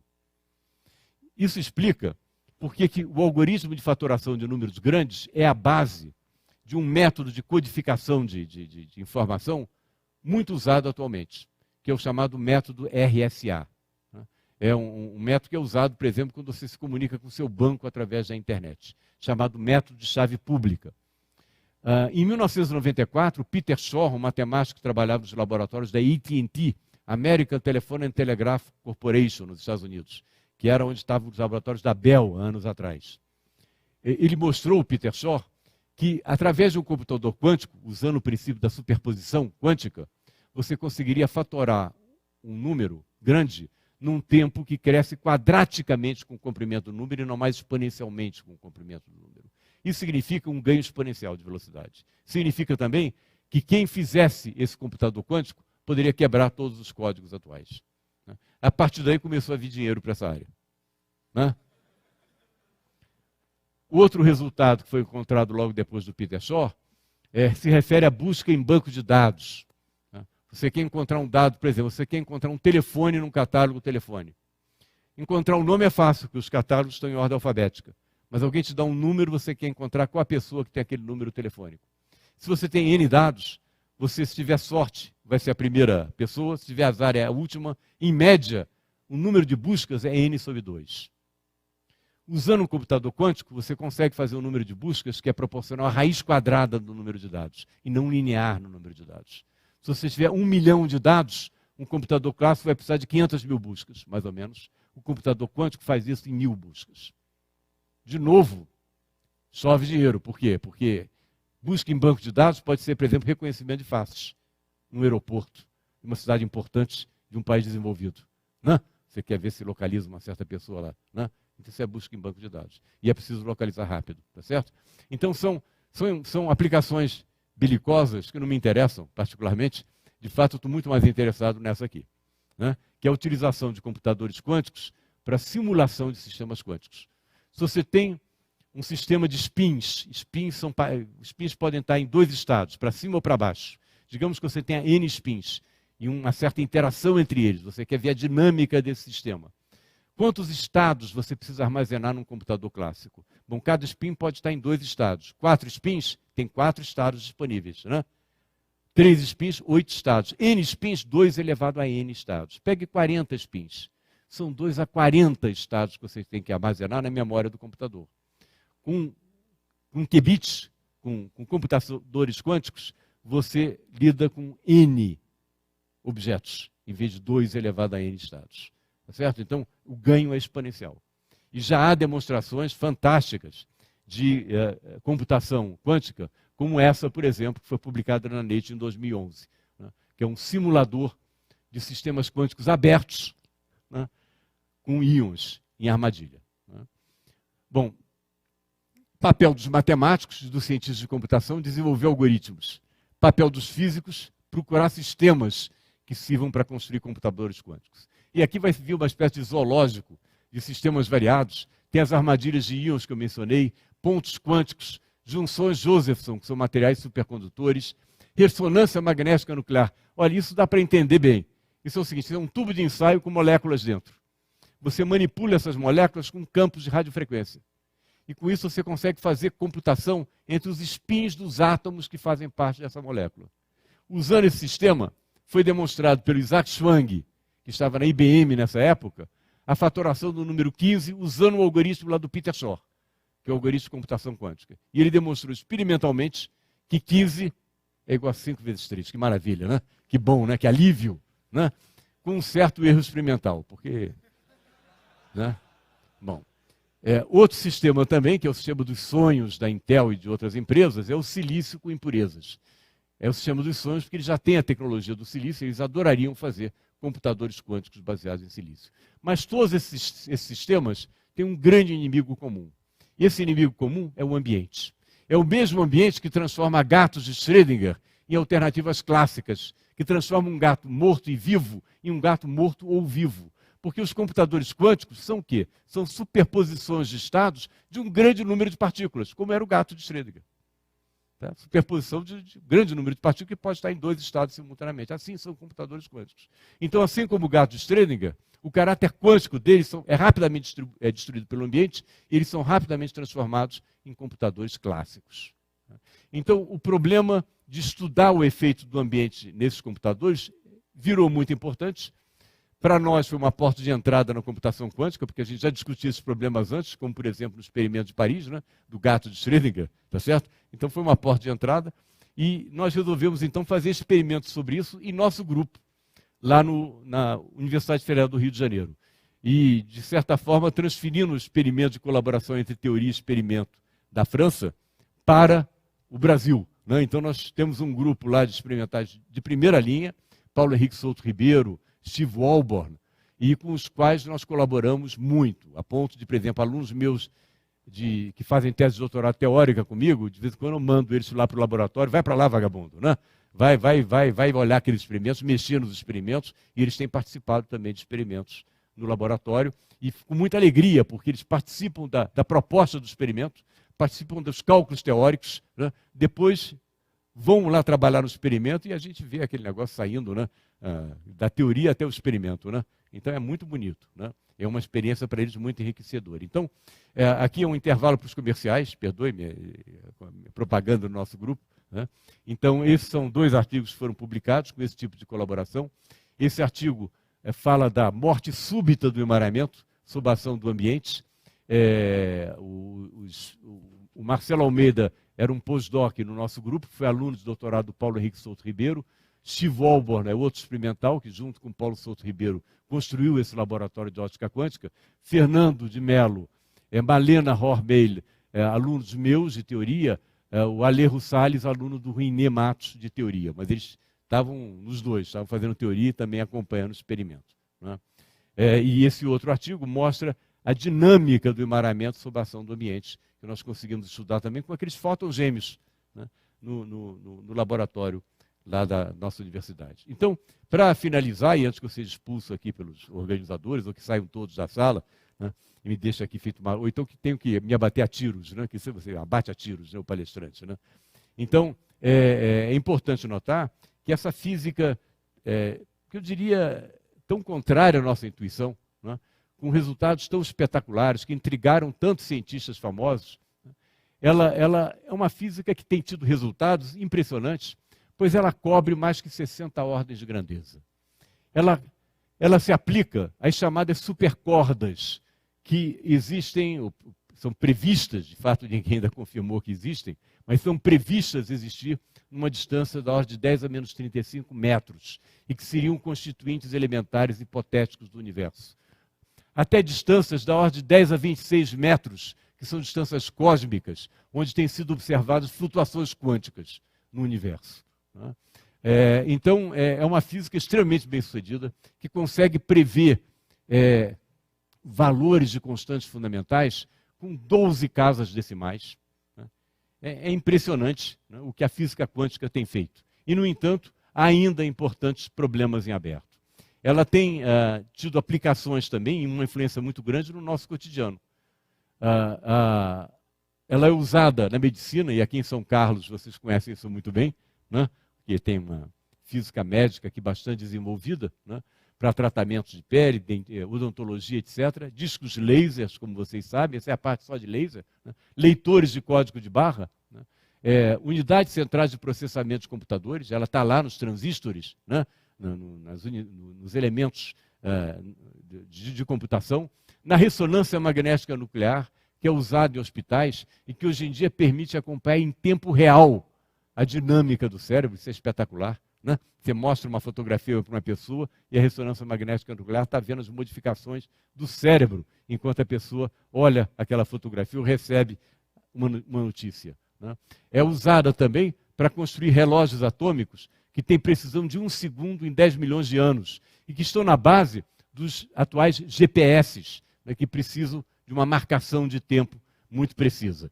Então, é uma teoria espetacular. Nós gostaríamos até que ela não desse tão certo assim, né? Para aumentar, para nos dar umas dicas do que vem depois dela. Né? Porque a gente sabe também que, como as outras teorias da física, ela não é a palavra final. Né? E existem questões bastante básicas que não estão esclarecidas ainda hoje em dia, como, por exemplo, o fato de que duas grandes teorias da física, a física quântica e a teoria da relatividade generalizada, não casam.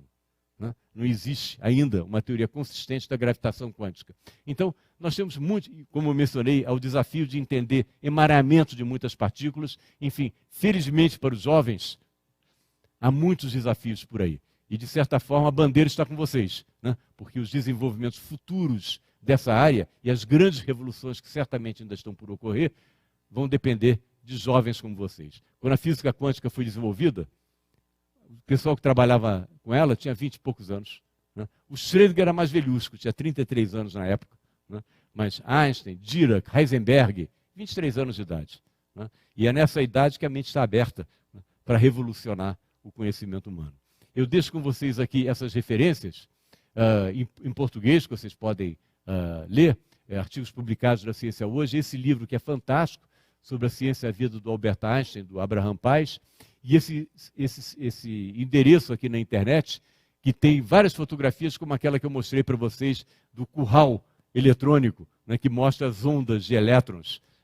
Então eles fizeram várias outras fotografias com microscópio de tunelamento, e elas estão disponíveis nesse endereço. Eu queria terminar mostrando uma foto do nosso grupo, não tanto atual, algumas pessoas já foram embora, outras se somaram, e o código de cores é verde para estudantes, que é a cor da esperança, né? azul para pós-doutores, aqui eu não vou fazer nenhum comentário, às vezes é a cor do desespero, né? Mas enfim, e vermelho para os professores. Tá certo? Então esse é o grupo. Os experimentais que eu mencionei estão aqui, ó. Esse é o Paulo Souto Ribeiro, que foi praticamente começou o laboratório de ótica quântica, era no nosso grupo. O Steve Walborn juntou-se posteriormente, foi contratado também, o experimental de primeiríssima linha, formado em Belo Horizonte, né? E é com eles que a gente tem colaborado. Então, agradeço a paciência e a atenção de vocês. Estou disponível para perguntas.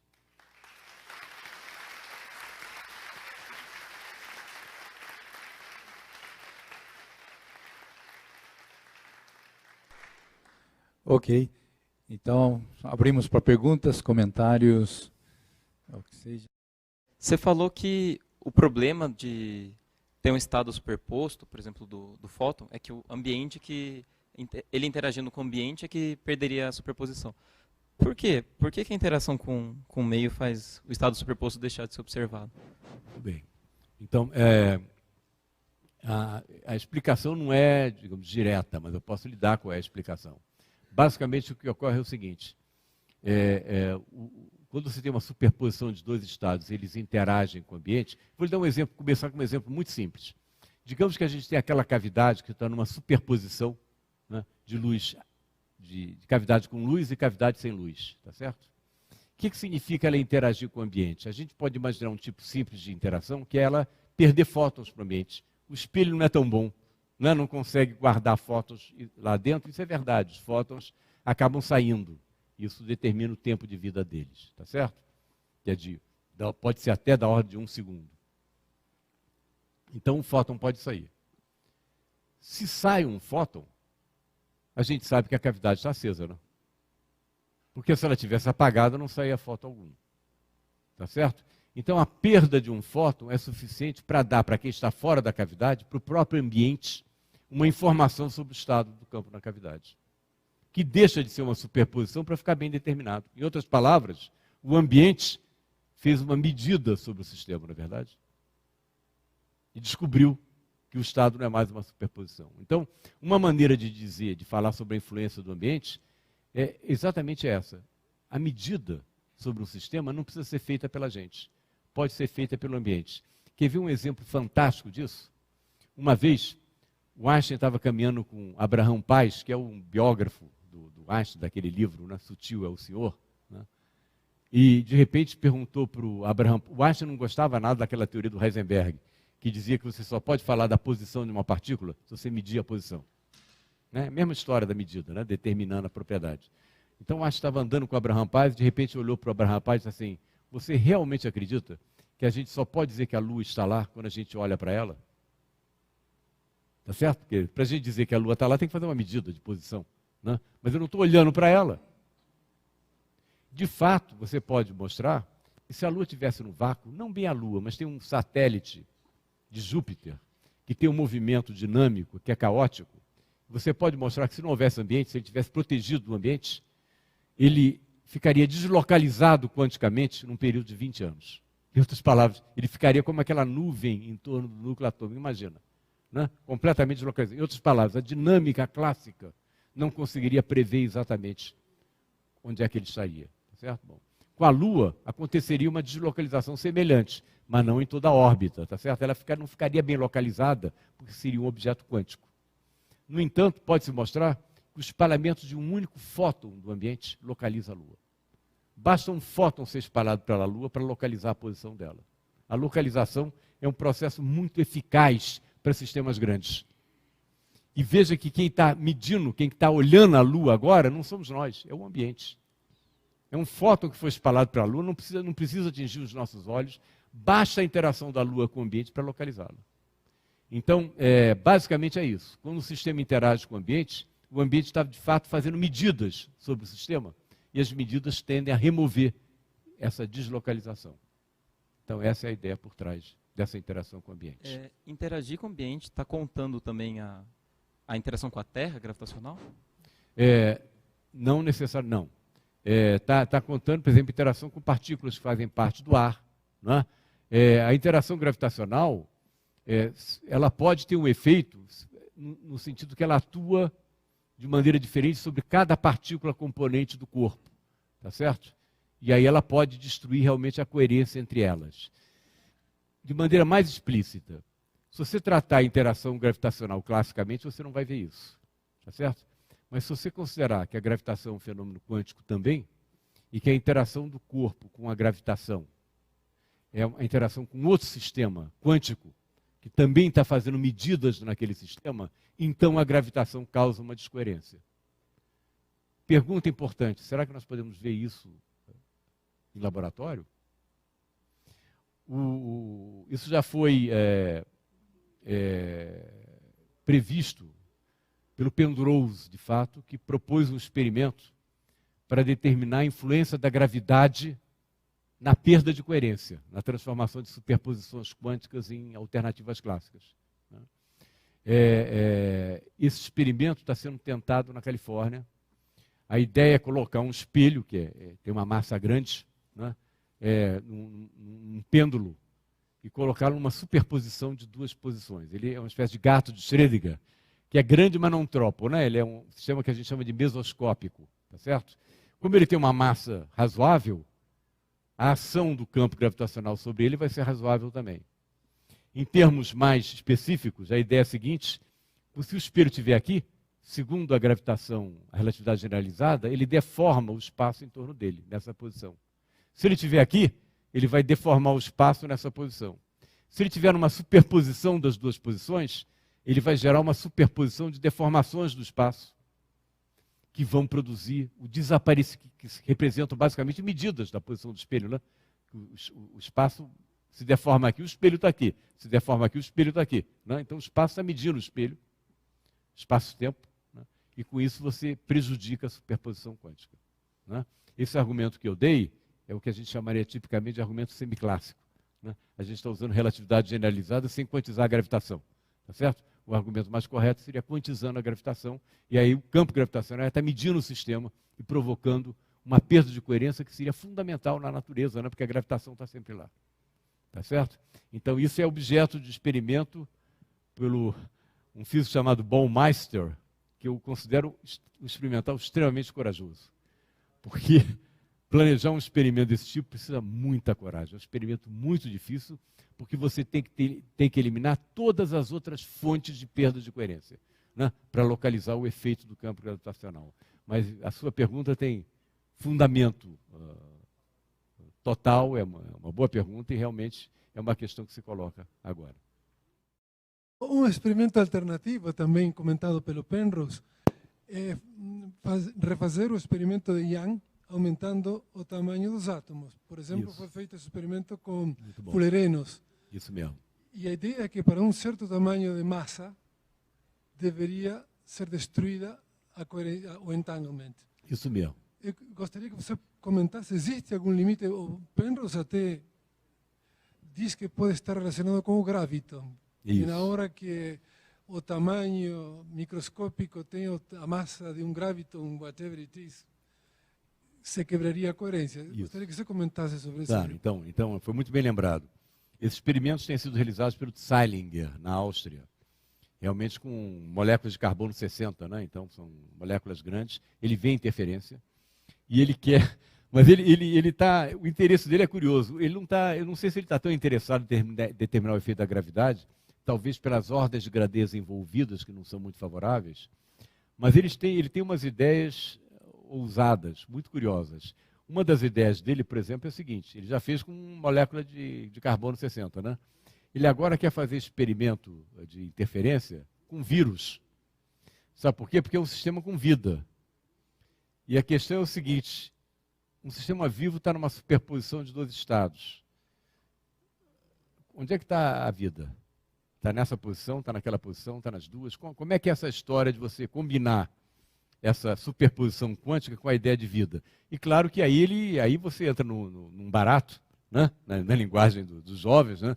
Você começa a pensar até em seres mais evoluídos numa superposição, né? Que são dotados dessa capacidade de consciência, né?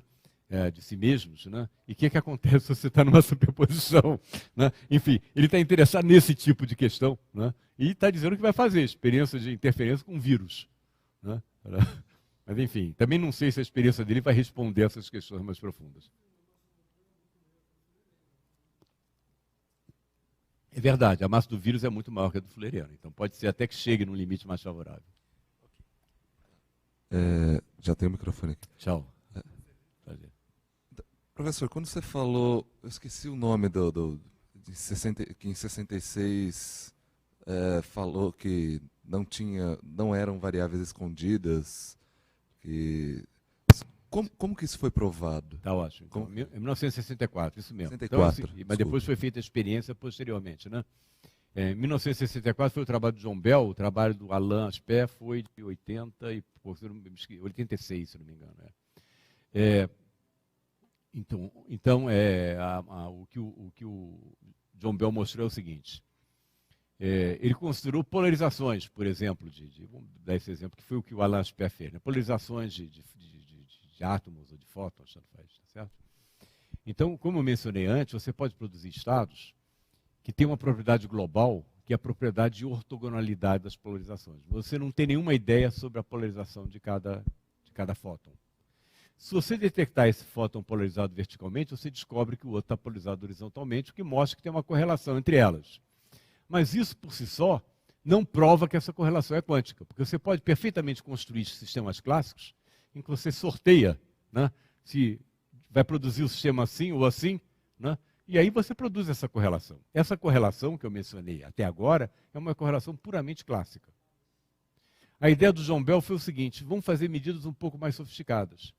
Em vez de eu medir a polarização do fóton nessa direção, eu meço nessa, mas também meço em duas outras direções, mudando o eixo do polarizador. E verifico qual a correlação que tem entre essas três medidas e três medidas análogas que o outro indivíduo faz lá longe. Tá certo? Então, ele deduz uma equação para essas correlações das medidas, de fato, que é uma desigualdade. Ele mostra que qualquer teoria local de variável escondida, qualquer teoria que diga que os valores dessas polarizações são pré-existentes, leva a uma certa desigualdade. Tá certo? A soma das correlações, das medidas, tem que ser maior que um certo número, da ordem de 2. Tá certo? Por outro lado, ele fez o mesmo cálculo das correlações usando a física quântica. Ele mostra que aquela desigualdade é violada. A soma das correlações dá menor que 2, por exemplo. Tá certo? Então virou uma questão experimental. De medir essa correlação dessa forma, não apenas medir assim, porque isso é clássico, mas medir em três direções diferentes, escrever as correlações e ver o que dá. E o Alain Aspect fez isso. De fato, antes dele, como mencionei, tinha sido feito outro experimento, mas o Alain Aspect fez um experimento mais sofisticado, que é o seguinte. Porque tem sempre o pessoal que diz o seguinte: não, ainda dá para provar com a teoria de variável oculta, né? Porque se você faz um experimento assim, você pode dizer o seguinte: espera aí, você está botando o seu aparelho de medida assim, o outro assim, para ver as correlações entre essas medidas. Você está preparando eles, levando algum tempo para preparar essas direções dos polarizadores, de modo que há possibilidade desse aparelho de medida se comunicar com o outro. Né? E, de certa forma, transmitir ao outro uma informação sobre a sua posição. Né? Isso permitiria explicar a violação da desigualdade com variáveis escondidas ainda, que seriam transmitidas sem violar a causalidade. Então, o que fez o Alain Aspect? Ele fez um experimento em que esses polarizadores estão fazendo assim, ó. Tá certo? De modo que não há possibilidade de transmitir informação da posição desse para o outro sem violar a causalidade relativística. Tá certo? Então, esse foi o experimento dele, e ele mostrou que as correlações medidas dessa forma violam a desigualdade de Bell. Então, essa é a história. Boa noite, professor. Oi. Não sei se é uma pergunta que cabe muito, porque até agora as perguntas foram diretamente relacionadas à física, eu vou fugir um pouco delas. Quando o senhor cita computação quântica e fala dos algoritmos que já estão em testes e do absurdo ganho de desempenho que traz a computação quântica, quando a gente estuda a teoria de computação e desenvolvimento de algoritmos, a gente vê que a arquitetura da máquina, o modo que o processador foi produzido, influencia de forma com bastante peso na questão do desenvolvimento do algoritmo também. Tem que levar toda a parte da arquitetura, da organização dos transistores e tudo mais em consideração. Isso até em computação de baixo nível a gente vê bastante, quando está tratando de microcontrolador e coisas do tipo. Quando o senhor fala dos algoritmos quânticos e tudo mais, eu estava aqui pensando, é algo que eu nunca li sobre também, nunca fui atrás de saber, mas eu não sei, o que acontece de tão... qual que é a diferença tão grande que a computação quântica traz em si para ter algoritmos tão mais eficientes assim? Não sei se o senhor tem algum exemplo que o senhor possa mostrar ou citar do desenvolvimento de um algoritmo, como que funciona isso. Tá bom, então eu posso citar em termos gerais, mas eu não vou dar um exemplo. Os exemplos são complicados de desenvolver, mas tem uma ideia geral por trás disso que a gente pode entender. Pensa no princípio da superposição, né? E eu tinha até um gráfico numa outra palestra que eu dei, mas não tenho nessa. Mas vou fazer com minhas mãos, vamos ver se dá para entender. Tá certo? Então, olha só. Pensa numa partícula com spin, tá certo? Que pode estar para cima ou para baixo, né? Assim é 1, assim é 0. Mas se a partícula for quântica, né, a gente pode botá-la com spin assim. Tá certo?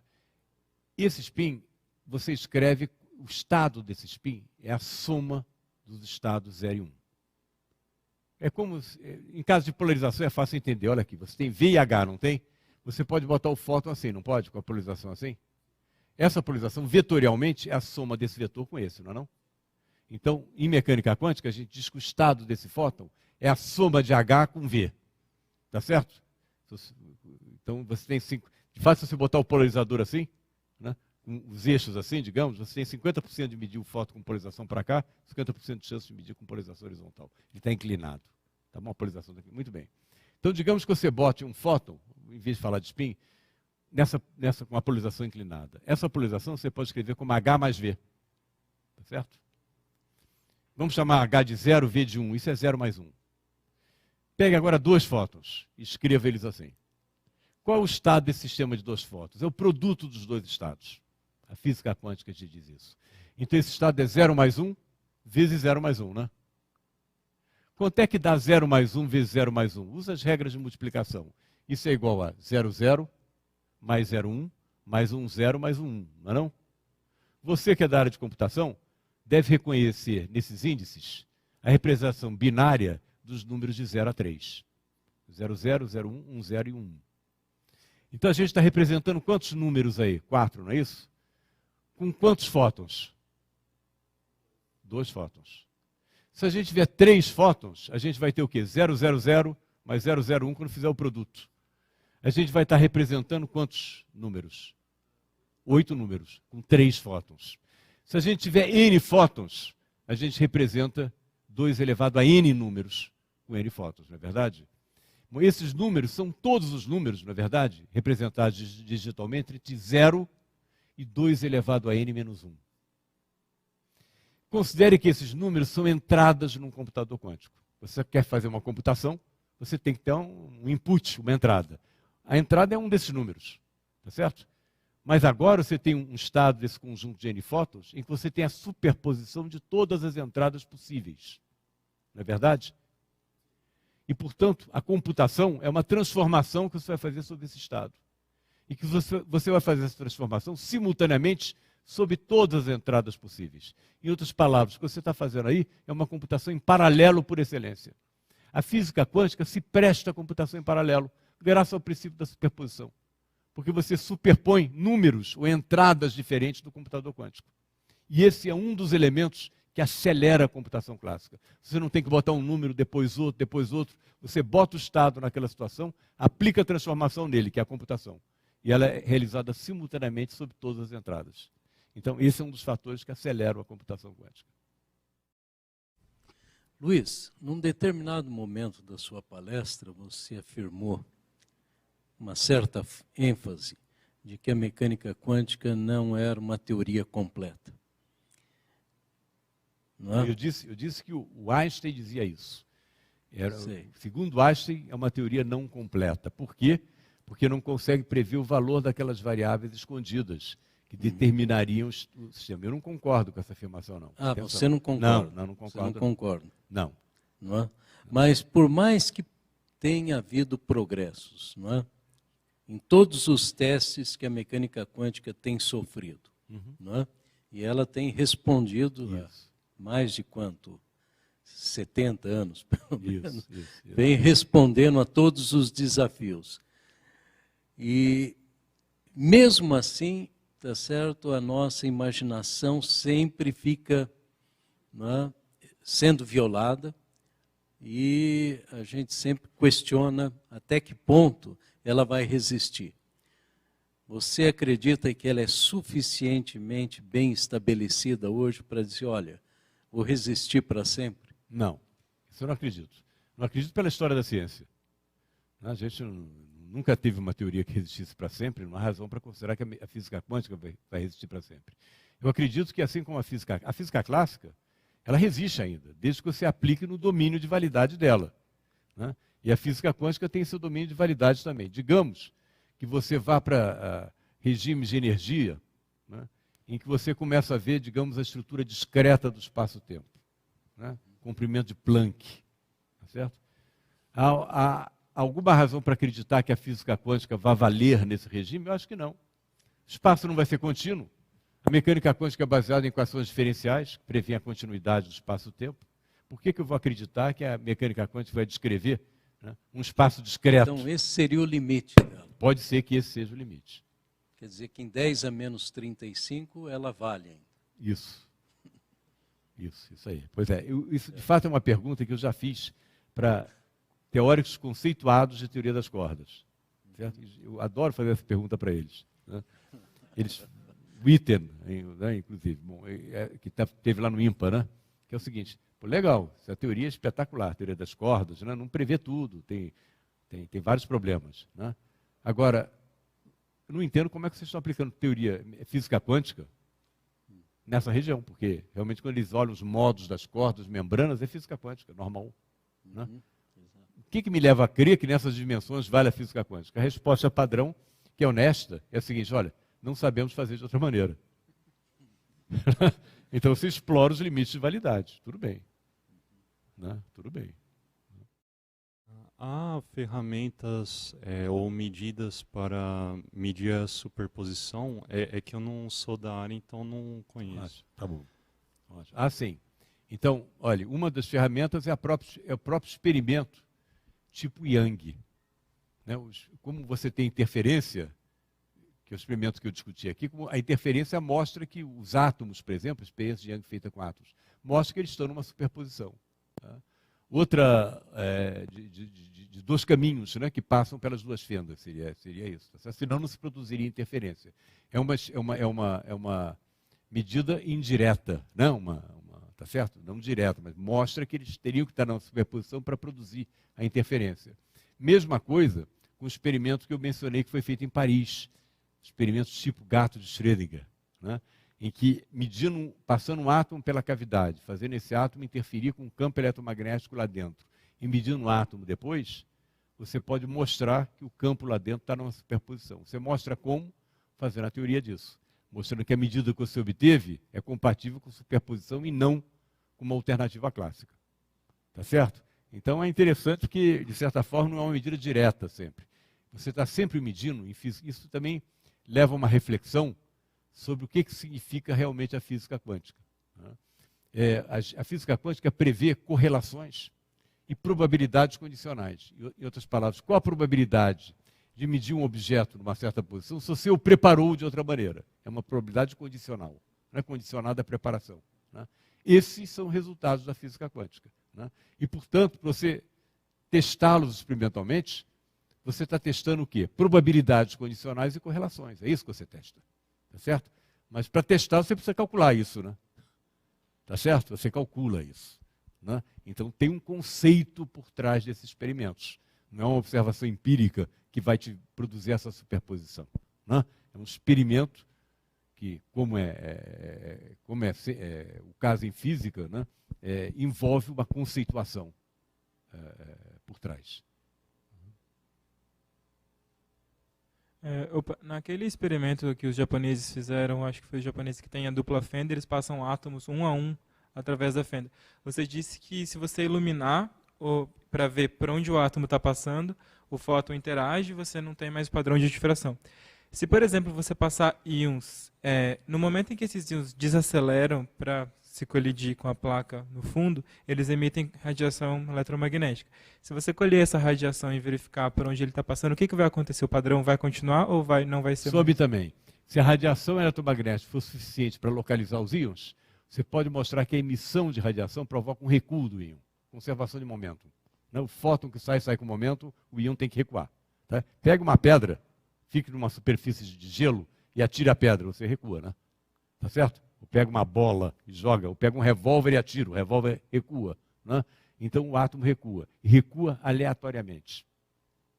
Tem uma predição, algum tipo de predição matemática teórica que qualquer medição vai influenciar nesse padrão? Tem uma maneira bastante geral de mostrar isso. No sentido que você mostra que qualquer medida precisa, suficientemente precisa, vai emaranhar o sistema que está sendo medido com o aparelho de medida. E o emaranhamento destrói essa superposição. Essa medida pode parecer que vai ser mais filosofia do que física, mas essa medida está relacionada com a sua consciência sobre o que está acontecendo ou não tem nada a ver? Não. Então, por isso foi interessante a discussão daquela questão da Lua, se lembra? Basta um fóton ser espalhado pela Lua que ele localiza a Lua. Né? Eu posso armar o experimento, sair do laboratório, deixar uma chapa fotográfica que vai mostrar a interferência, né? Revelar a chapa e depois eu vou ver a interferência. Não tem nada a ver com a intervenção do observador, tem a ver com o dispositivo experimental que foi montado. Tem a ver com uma decisão prévia de fazer uma certa medida e não outra. Isso sim.